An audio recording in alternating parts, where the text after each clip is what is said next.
अस्सलाम वालेकुम। मेरा नाम कदस भट्ट। उम्मीद है आप सब दोस्त खैरियत से होंगे। इस वीडियो में आपके साथ मैं क्रिप्टो मार्केट की लेटेस्ट न्यूज़ अपडेट्स आपके साथ शेयर करूंगा, साथ मेरा तजिया भी। आज मंडे है। इस हफ्ते की जो मेजर अपडेट्स हैं वो मैं आपके साथ अभी आज इस वीडियो में शेयर करूंगा, ताकि आप की उसके उनके ऊपर नज़र रहे। और पिछला हफ्ता मैंने जैसे हफ्ते के स्टार्ट में भी आपको बता दिया था कि चूँकि मार्केट न्यूज़ बेस हो गई है, कोई न्यूज़, कोई इवेंट्स, कोई इस तरह का होता है तो मार्केट जो है पंप और डंप होती रहती है। ये अगर स्क्रीन पर नज़र डालें तो आपको नज़र भी आ रहा है। ये पिछले माह अगस्त के महीने 18 अगस्त पे जो एक बाइनांस और टेस्ला के हवाले से जो फट थी, उस वजह से मार्केट डंप हुई। फिर उसके बाद ग्रे स्केल का एक फ़ैसला आया, उसकी वजह से पंप की, फिर उसके बाद प्राइस जो है वो डंप की। और अदरवाइज़ इन दो इवेंट्स की वजह से के अलावा अगर आप देखें तो प्राइस को एज सच कोई मूव होती हुई नज़र नहीं आ रही। इससे पहले कि मैं मार्केट की कुछ अपडेट आपके साथ शेयर करूं, पिछले हफ्ते मैंने आपके साथ एक कॉइन ब्यूरो की एक रिपोर्ट शेयर की थी, वीडियो मैंने वॉच की थी उनकी। उसमें उन्होंने कहा कि शायद अमेरिका में कुछ ऐसी रेगुलेशंस हो रही हैं जिससे शायद अमेरिका में DeFi बिजनेसेस जो हैं वो या तो मुल्क छोड़ के चले जाएंगे या वो बिल्कुल ही बिज़नेस बंद हो जाएंगे। मैं सोच रहा था कि इसको थोड़ा सा एक और एंगल से देखने की कोशिश करते हैं। मैं आपके साथ अपनी ओपिनियन शेयर कर देता हूँ। Again I don't know exactly वैसे होता है या नहीं, मेरी एक ओपिनियन है। उम्मीद है आप में से बहुत से दोस्त मेरे से बेहतर इस हवाले से ओपिनियन रखते होंगे। अगर आप हमारे साथ शेयर करना चाहें तो वीडियो की डिस्क्रिप्शन में आप हमारे साथ अपनी ओपिनियन शेयर कर सकते हैं। मैं ये सोच रहा था कि लेट्स इमेजिन कि अगर अमेरिका DeFi पे बैन लगा देता है, वो जो स्ट्रक्चर बिल नाम का एक बिल वहाँ पे पेश हो रहा है, उसमें मोटी मोटी क्या चीज़ें हैं। एक्चुअली अमेरिका और सारी दुनिया जो कि एंटी क्रिप्टो है, जो इस मार्केट का गला घोंटना चाहती है, उन्होंने पिछले एक दहाई से इस मार्केट को डंप करने की कोशिश की है। सबसे ज़्यादा जो पावरफुल एंटी फोर्स है जो क्रिप्टो के ख़िलाफ़ है, वो तो ओबियसली जो बैंकिंग इंडस्ट्री है वो है, क्योंकि दुनिया का सारा बैंकिंग निज़ाम जो है वो ही टॉपल हो जाएगा अगर ये मार्केट ग्रो करती है।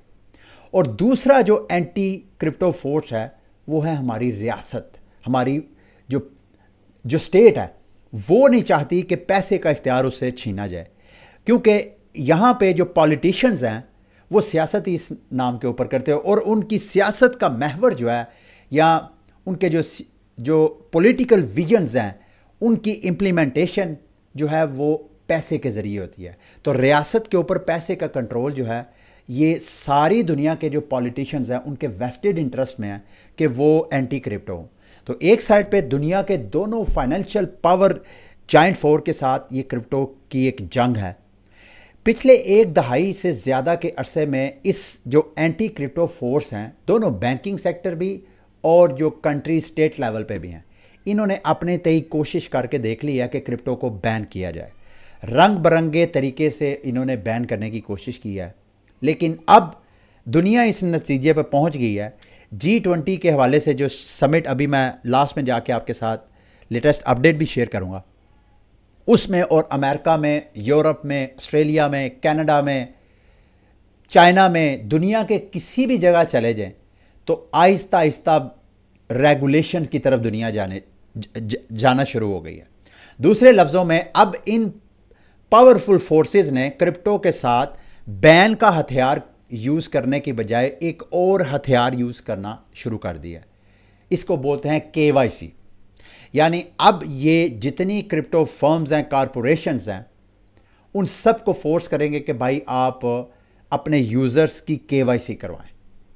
अब ये चूंकि मार्केट डिसेंट्रलाइज है, DeFi यानी फाइनेंस ऐसा जो कि सेंट्रलाइज नहीं है, वो डिसेंट्रलाइज है, ऐसी वो तमाम फर्म जो जिनके ऑफिसेज हैं, जिन्होंने लाइसेंस वगैरह लिए हैं, उनके ऑपरेशंस वगैरह को तो ये KYC या कोई भी रूल्स, एंटी मनी लॉन्ड्रिंग, इस तरह के रंग बरंगे कायदो ज़वाबित के ज़रिए ये इस मार्केट का गला घोंटने की कोशिश करें। ये जो इस तरह की फर्म्स हैं वो तो उनके लिए तो मुमकिन है कि वो अपनी ज़ाती तौर पे कर लें, लेकिन जो डिसेंट्रलाइज मार्केट है, DeFi मार्केट, उसको कैसे ये इन रूल्स के पाबंद कर सकते हैं। तो इन अदर वर्ड्स अब ये बैन करना चाहते हैं, लेकिन बैन का वर्ड यूज़ नहीं करेंगे, अब उसके पीछे एक रीजनिंग पेश करेंगे। तो मैं ये सोच रहा था फॉर अ सेकेंड कि अगर अमेरिका में DeFi बैन हो जाता है, वैसे तो हर जो सॉवरन कंट्री है, दुनिया का कोई भी मुल्क है, उसने अपने शहरियों के लिए अपने अपने कवानीन मुरतब किए हैं। लेकिन इस बात को इग्नोर भी नहीं किया जा सकता कि दुनिया की सबसे पावरफुल इकोनॉमी, दुनिया का सबसे पावरफुल कंट्री अगर कोई रेगुलेटरी फ्रेमवर्क बनाता है तो अगर सारी दुनिया नहीं तो मोस्ट ऑफ द कंट्रीज़ जो सॉवरन मुल्क हैं वो उसको फॉलो करेंगे। इन अदर वर्ड्स, अमेरिका में अगर DeFi बैन हो जाता है, मालूम नहीं मुझे ऐसा क्यों लगता है कि फिर दूसरी एटलीस्ट जो वेस्टर्न कंट्रीज़ हैं वो भी उसी के नक्शे कदम में जाएंगी। मुमकिन है कोई उनका स्टाइल डिफरेंट हो। तो ये क्रिप्टो मार्केट को एक अलग तरीके से स्नब करने की कोशिश की जा रही है या हो सकती है। ये मेरी सारी थ्योरी इस चीज़ पे बेस है जो मैंने कॉइन ब्यूरो की रिपोर्ट देखी, जिसमें उनका मानना यह है कि अमेरिका में DeFi को बैन किया जा रहा है। आगे मैं आपके साथ मज़ीद अपडेट्स वगैरह शेयर करूंगा। क्रिप्टो मार्केट की 2 इस हफ्ते की मेजर अपडेट हैं। आज मंडे है, कल ट्यूसडे है। अगर BTC की प्राइस के ऊपर नज़र डालें तो BTC की प्राइस ऐसे मुझे ऐसे लग रहा है कि आज के और कल के दिन भी आपको कोई वोलेटाइल नज़र नहीं आएगी। लेकिन बुध वाले दिन अगेन रिमाइंडेड कि ये जो मार्केट है ये न्यूज़ इवेंट्स के ऊपर चल रही है। कोई न्यूज़ इवेंट होता है उस हिसाब से मार्केट जो है ऊपर और नीचे होती रहती है। अब इस हफ्ते जो 2 अपडेट्स हैं मेजर, एक तो बुध वाले दिन FTX के हवाले से खबरें हैं कि $3 अरब से ज़्यादा के एसेट्स की लिक्विडेशन के कोर्ट ऑर्डर उनको मिल जाने हैं। यानी अदालत उनको इजाज़त दे देगी कि आपके पास जो एसेट्स हैं, क्रिप्टो एसेट्स, वो मार्केट में आप लिक्विडेट करें। इन अदर वर्ड्स वो मार्केट में सेल करें, वहाँ से पैसा इकट्ठा करें। तो जिसके आपने पैसे देने हैं वो पैसे वापस करें। यानी चूँकि FTX बैंकरप्ट हो गया था लास्ट ईयर नवंबर में, तो उनके जो क्रेडिटर्स हैं उनको पैसे वापस करने का एक अदालती तरीकाकार है जिसमें फंड्स को। तो मार्केट में अफवाह है जो कि बुध वाले दिन कि अगर अदालत से मोस्ट प्रॉबेबली जो कि अदालत से परमिशन मिल जाएगी तो उसके बाद मार्केट में वोलाटिलिटी आपको नज़र आएगी। यानी आपको इस हफ्ते बुध वाले दिन मार्केट वोलाटाइल नज़र आ सकती है। अच्छा जी, उसके बाद आ गया जुम्मे रात को अमेरिका की CPI रिपोर्ट आनी है, जिसको कंज्यूमर प्राइस इंडेक्स या महंगाई का आप यूँ समझ लें कि अदादोशुमार अमेरिका में महंगाई के। अच्छा, पिछले माह जो महंगाई की शरह थी वो मेरा ख्याल है 3.2% थी। अब तो का ये है कि 3.2% से महंगाई बढ़ के जो इस वक्त एक्सपेक्टेड परसेंटेज आएगी वो है 3.6%। अगर तो 3.6% ही आती है या उससे ज़्यादा आती है तो फिर मार्केट ज़ाहिरी बात है डंप करेगी इस प्राइस के ऊपर, जो कि मोस्ट लाइकली ऐसा हो सकता है। अगर 3.6% से कम महंगाई होती है तो फिर शायद मार्केट में आपको इतना डंप नज़र ना आए। अगर तो 3.6 या उससे ज़्यादा होती है तो एक्सपेक्ट किया जा रहा है कि अगले माह जो रिपोर्ट आएगी, अगले माह ये जो शरह है महंगाई की मज़ीद बढ़ के 4% पे जा सकती है, जबकि अमेरिकी फेडरेशन चाहती है कि महंगाई 2% पे रहनी चाहिए। महंगाई को 2% पे लाने के लिए अमेरिकी इंतज़ामिया पिछले साल, सवा साल, 1.5 साल से अपना इंटरेस्ट रेट बढ़ा रही है या अपनी इकॉनमी को श्रिंक कर रही है, जानबूझ के सुकेड़ रही है। इंटरेस्ट रेट बढ़ेगा, लोन कम लोग लेंगे, बिजनेसेस जो है वो कम होंगे, महंगाई मतलब पैसे की रेल पेल की कमी करने के लिए इंटरेस्ट रेट बढ़ाए जाते हैं। तो अमेरिका इंटरेस्ट रेट अगर ये महंगाई 4%, 3.6 या इससे ज़्यादा बढ़ती है तो चांसेस हैं अगले माह मज़ीद 4% या उससे भी ज़्यादा आएगी। तो महंगाई ज़्यादा बढ़ने का मतलब इंटरेस्ट रेट बढ़ने के मज़ीद इम्कानात, इंटरेस्ट रेट ज़्यादा बढ़ने के इम्कानात मतलब क्रिप्टो मार्केट या जितनी रिस्की मार्केट्स हैं क्रिप्टो के साथ साथ उन सब के ऊपर प्रेशर आएगा। तो अगेन ये सब कुछ थ्योरी है, एग्जैक्टली ये जुमेरात को पता चलेगा CPI का। अब आते हैं बुध को होने वाले इवेंट के हवाले से जो मार्केट में थ्योरीज हैं। अच्छा, ये स्क्रीन पे अगर आप नज़र डालें तो ये कुछ एसेट्स हैं जो कि $3.4 अरब के कहे जाते हैं, जिनमें सबसे ज़्यादा जो एसेट्स हैं वो है $685 मिलियन का सोलाना टोकन FTX के पास पड़ा हुआ। कुछ लोगों का मानना यह है कि पहले नंबर पे तो ये जो 685 मिलियन का सोलाना है ये सारे का सारा ही लिक्विडेट नहीं होगा, क्योंकि ये जो 685 मिलियन है ये 4 साल के लिए उसकी वेस्टिंग है, मतलब ख़ास माह में जाके अनलॉक होते हैं। अनलॉक के हवाले से मैं आपके साथ शेयर करता हूँ ना वीकली रिपोर्ट, आज भी आपके साथ शेयर करूँगा। तो ये ऐसा नहीं है कि फ़ौरन मार्केट में सोलाना जो है वो डंप हो जाएगा, लेकिन ओबियसली ये इस न्यूज़ की वजह से सोलाना की प्राइस ऑलरेडी प्रेशर में है और मज़ीद प्रेशर में आ सकती है। अच्छा, कुछ लोग कह रहे हैं कि ये जितने एसेट्स आपको स्क्रीन पे नज़र आ रहे हैं, जिसमें सोलाना है, एफटीटी है, बीटीसी, इथेरियम, एप्टोस का टोकन है, डोज, मैटिक, बिटडाओ का जो टोकन है, टोन कॉइन, एक्सआरपी और दीगर जो स्टेबल कॉइन्स हैं, और मार्केट में मिक्स जो दीगर एक्सचेंजेस में इनके फंड्स वगैरह पड़े हुए हैं जो कि 1.2 बिलियन के बनते हैं। ये सारे जो एसेट्स हैं, कुछ लोगों का मानना यह है कि एक तो ये फॉरेन मार्केट में सेल नहीं होंगे, अगर अदालत परमिशन देती है तो जो भी बंदा लिक्विडेट कर रहा होगा वो एकदम मार्केट में डंप नहीं करेगा, क्योंकि पैनिक होगा तो डंप से ज़्यादा उनको पैसे भी नहीं आएंगे। जाहिर बात है, अगर मार्केट में बायर ही नहीं है, इस वक्त मार्केट में डिमांड ही नहीं है, तो अगर लो डिमांड के अंदर ये टोकन सेल करेंगे तो आप खुद ही इमेजिन कर रहे हैं तो कोई बंदा खरीदेगा ही नहीं। जब खरीदेगा नहीं तो जो नीचे वाले सेल आर्डर हैं उस पर जाके बेचने पड़ेंगे, तो उस पर लिक्विडेट करने वाले को भी कोई बेनिफिट नहीं होगा। तो मोस्ट लाइकली ये जो सारे एसेट्स हैं ये मतलब फॉर एग्जांपल 100 मिलियन पर वीक के हिसाब से इस तरह स्लो मार्केट में डंप हो सकते हैं। ये एक थ्योरी है। दूसरी थ्योरी ये कहती है कि ये जो सारे एसेट्स हैं मोस्ट प्रॉबेबली ये जो लिक्विडेट करने वाले हैं ये ओटीसी डील के ज़रिए करेंगे, यानी ये बराह रास्त मार्केट में डंप नहीं करेंगे, बल्कि ये कंपनीज को अप्रोच करेंगे और उनसे कहेंगे जी हमारे पास ये एसेट्स हैं, आप हमारे साथ डील करें, किस प्राइस पे हमारे साथ ये एसेट बाय करना चाहते हैं। अगर तो वो वॉलेट टू वॉलेट ट्रांसफ़र होता है तो उसका प्राइस के ऊपर इम्पैक्ट कोई नज़र नहीं आएगा।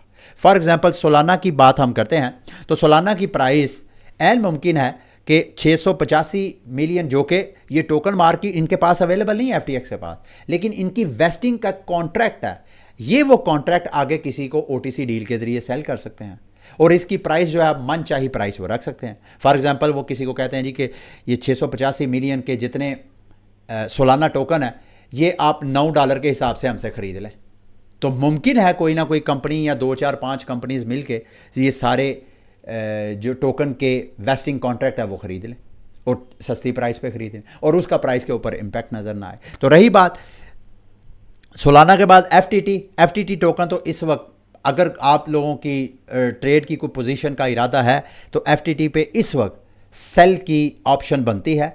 बड़ा रिस्क को क्लोजली वॉच करके कीजिएगा, क्योंकि फ़िलहाल एफटीटी को बचाने वाला कोई नहीं है।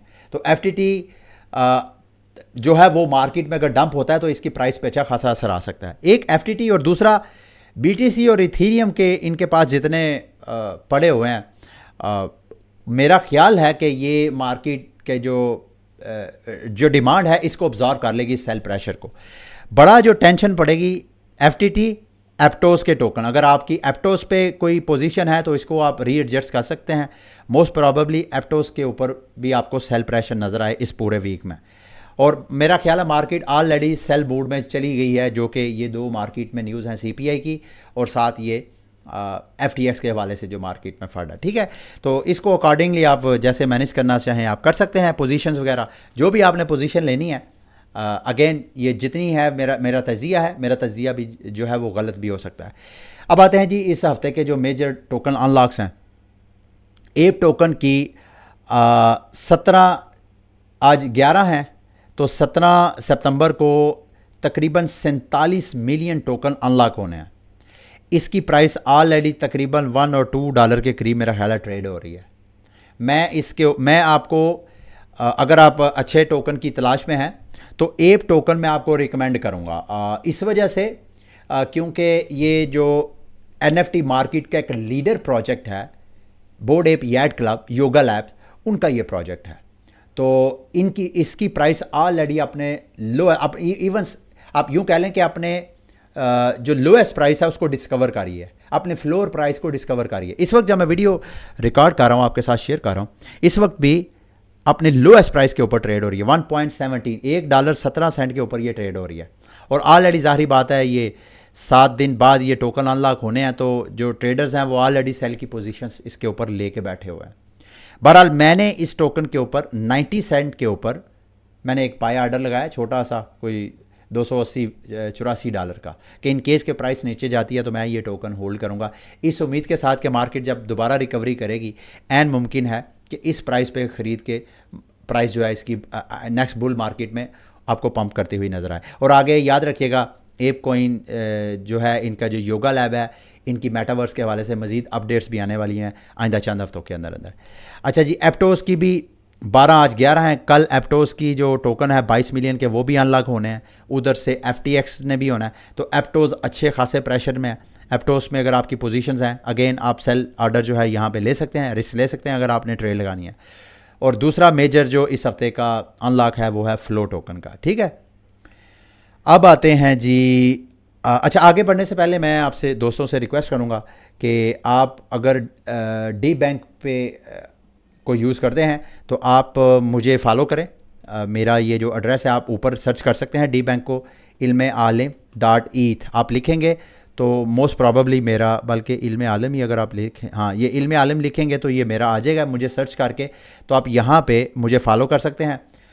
मुझे फॉलो करने का ऐसा कोई फ़ायदा तो आपको नहीं होगा, सिवाय इसके कि आप देख सकते हैं कि यार मैं किन किन टोकन्स पे पोजीशंस लेके कौन कौन से टोकन जो है वो होल्ड कर रहा हूँ, मैं कब मार्केट में कौन कौन सी ट्रेड लेता हूँ, कौन कौन सी ट्रेड से मैं एग्जिट होता हूँ, और ख़ुसूसन अपने पर्सनल वॉलेट से करते हुए। और दूसरा, अगर आप ये अपनी डी बैंक को यूज़ करते हैं तो डी बैंक अगर अपना टोकन एयर ड्रॉप करता है तो उस टोकन एयर ड्रॉप पे भी आपको रिवॉर्ड मिलेगा। और दूसरा, जो जो मुझे फॉलो करेगा मैं उसको फॉलो बैक भी दूंगा। तो आपने करना क्या है, मुझे कैसे आप बताएंगे, आप मेरी जो ईमेल एड्रेस है, ईमेल एड्रेस पे मुझे आप अपना जो डी बैंक का वॉलेट एड्रेस है वो मुझे आप सेंड कीजिएगा, तो मैं आपको भी डी बैंक पे फॉलो करूंगा। ठीक है, और यहाँ पे आपको अकाउंट बनाने का फ़ायदा ये है कि कंपनीज अक्सर आपको अप्रोच करती हैं, आप उनके मैसेज पढ़ते हैं तो आपको $1 मिलते हैं। ये देखें 4.68 जो डॉलर हैं ये मैंने फ्री में इधर से अर्न किए हैं। तो इस तरह कंपनीज वगैरह मैसेजेस प्रमोशंस वगैरह करती रहती हैं, तो आपको यहाँ से फ्री डॉलर भी मिलते रहते हैं। ठीक है, एक ये बड़ी इंटरेस्टिंग न्यूज़ मैं आपके साथ शेयर करना चाहता हूँ। ब्रायन आर्मस्ट्रांग जो कोइनबेस के CEO हैं, उन्होंने कहा है कि ये जो हमारी स्टेबल कॉइन मार्केट है वो मज़ीद एक एडवांस लेवल पे जाना चाहती है, जिसको फ्लैट कॉइन बोलते हैं। इस हवाले से मैं चाहता हूँ मेरा जो क्रिप्टो 101 चैनल है उसके ऊपर मैं अच्छी तरह रिसर्च करके कि ये क्या बला है, और मैं ये आपके साथ इस वजह से शेयर करूँगा क्योंकि Brian Armstrong, Vitalik Buterin, market के जो बड़े बड़े प्लेयर हैं वो इस हवाले से बड़ा पुरुमीद हैं, बड़े एक्साइटेड हैं, इस हवाले से अपनी ओपिनियन का इज़हार ले रहे हैं, इंटरेस्ट ले रहे हैं। तो ये फ्लैट कॉइन्स क्या है, इस हवाले से मैं रिसर्च करके तो उधर अपने चैनल पे रिपोर्ट शेयर करूँगा, इधर भी आपको मैं अपडेट करूँगा।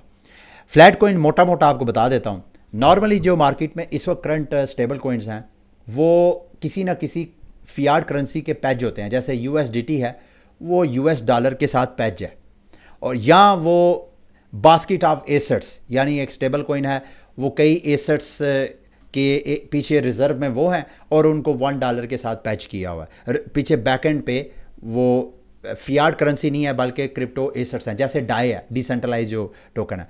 अब वो डाई जो है वो $1 वर्थ का है और उसकी बैकएंड पे जो रिजर्व है वो इथेरियम है या और जो एसेट्स उन्होंने पास रखे हुए हैं।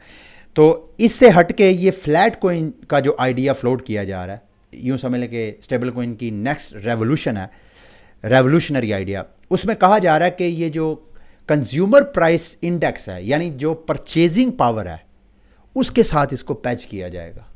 अभी फ़िलहाल मेरी समझ से ऊपर की ये बात है, मैं खुद अच्छी तरह इसको समझ लूँ कि यार ये क्या बला है।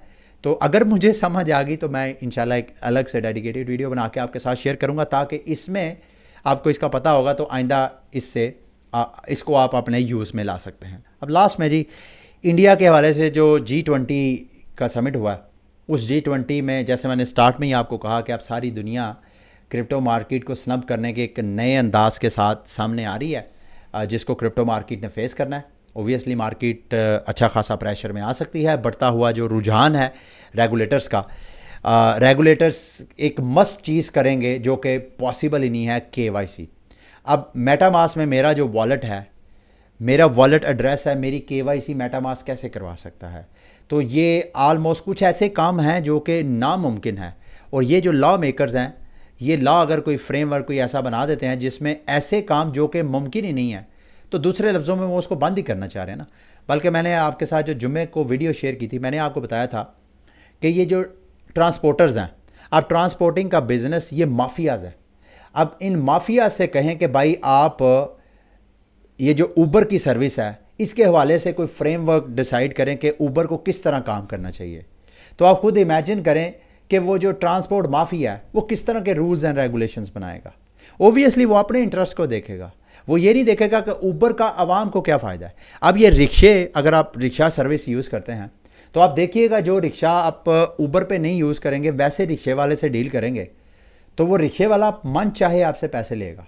लेकिन वही अगर आप ऊबर एक सिस्टम के ज़रिए वही सफ़र करेंगे तो एक सिस्टम के ज़रिए वो आपसे भी कैलकुलेटेड मनी लेगा और आप भी कैलकुलेटेड मनी उसको देंगे। तो ये एक सिस्टम जो है इसने आके ट्रांसपोर्ट माफिया को जो है नकेल डाली। तो ट्रांसपोर्ट माफिया से अगर कहें जी कि ऊपर के हवाले से कोई रेगुलेशंस बनाएं तो आप इमेजिन कर सकते हैं अब ये जो बैंक्स हैं या ये जो हमारी रियासत है जो पैसे का सदियों से मिसयूज़ करते आ रहे हैं, और ये क्रिप्टो मार्केट जो कि इनके डसे हुए, इनकी वजह से ये मार्केट इमर्ज हुई, तो ये इस मार्केट के हवाले से रेगुलेशंस बनाने की तरफ जा रहे हैं। तो बहरहाल लेट्स सी जी, इंडिया फ्रंट फुट पे प्ले कर रहा है। इंडिया ने कहा है जी कि हम रेगुलेशंस बनाएंगे मिलके, जो IMF और ये जो बैनुल अक़वामी इदारे हैं, फाइनेंशियल इदारे, वो हमें बताएंगे कि जो क्रिप्टो का किस तरह का फ्रेमवर्क होना चाहिए। और यूनानिमसली सारी दुनिया, एटलीस्ट जो G20 कंट्रीज़ हैं वो शायद यूनानिमसली या most of the G20 countries उसी फ्रेमवर्क के ज़रिए जो है वो कंपनीज़ को अलाउ करेंगी और अपने शहरियों को अलाउ करेंगी, ठीक है, जिसमें टैक्सेशन है, KYC है, एंटी मनी लॉन्ड्रिंग और रंग बिरंगी चीज़ें हैं जो आपको आइंदा जब डेवलपमेंट होगी तो मैं आपके साथ शेयर करूँगा। ठीक है, ये थी मेरी आज की वीडियो। उम्मीद करता हूँ मेरी आज की वीडियो आपके लिए इन्फॉर्मेटिव रही होगी। अगली वीडियो तक के लिए मुझे इजाज़त दें। अल्लाह हाफिज़।